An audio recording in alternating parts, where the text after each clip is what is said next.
We interrupt this holiday at the request of the whack job that runs this channel, to bring you the following, rambling nonsense.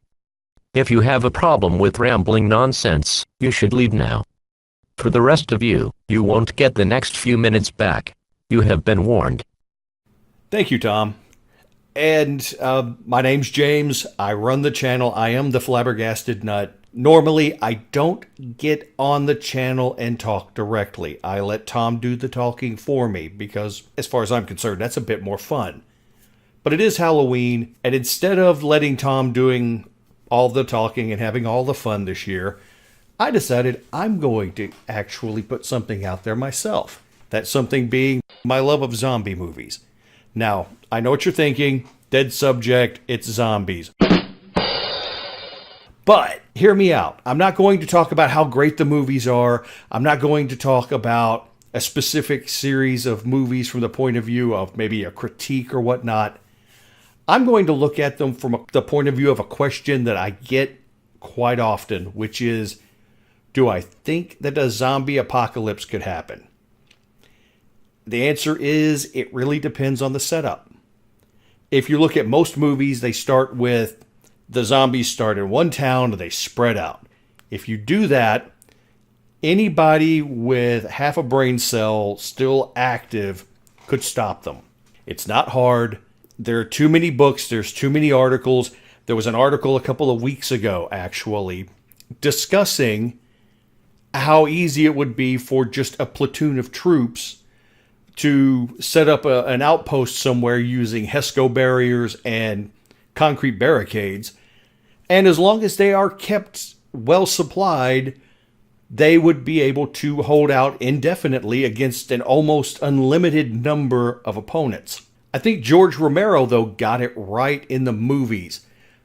Bear with me. I'm going to point out where George, I think, accidentally got it right, where most people get it wrong. Most people, again, like I said, look at it from the point of view of the zombies start from one place. The zombies are slow. The zombies are easily defeated.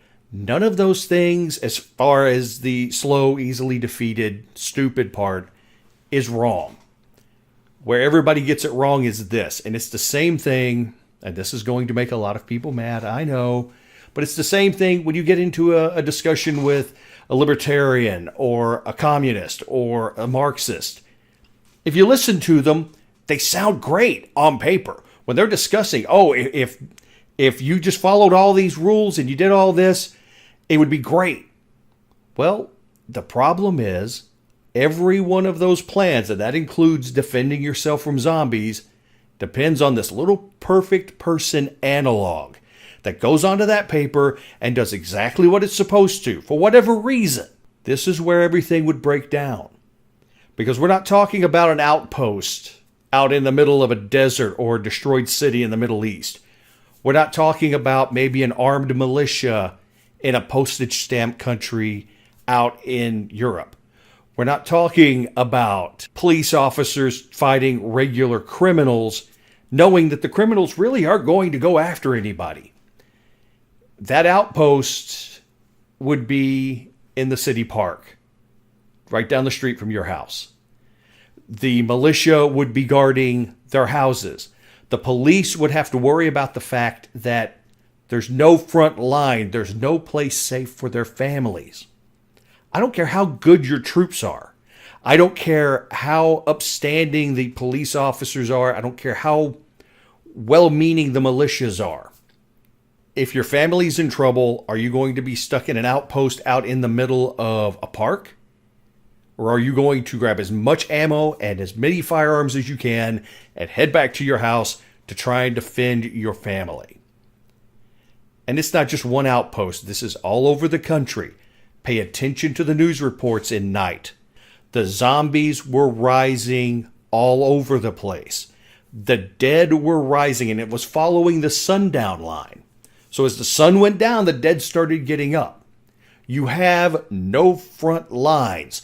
You have no actual place you can draw a line and say, they don't go any further. Our loved ones are safe behind us. They just can't get past us. Because your threat isn't just that zombie horde coming shambling down the way at you. What if your neighbor has a heart attack and dies? What if your grandmother dies? Do you think you could shoot your grandmother in the head? I don't know if I could. I don't know if I could shoot any of my family in the head. I might just stand there and let them bite me. I really don't know. And neither do you. Neither does anybody. Except for, you get that occasional psychopath that they know they're going to be able to kill everybody, but, well, that's why they're a psychopath. As far as the rest of us, not so much. And that's where I think George got it right. Whether you agree that the movies are fun entertainment or not, whether you agree or disagree that under normal circumstances a zombie apocalypse could happen, I think George got it right. I think if you take the actual psychology of the people involved, as well as, not just that, but as well as the fact that they aren't fighting somewhere else. Being a veteran, I can tell you right now, one of the best places to have a good fight is in someone else's yard. Go over to that other guy's country and blow up all the scenery over there. We're not in another country in these movies.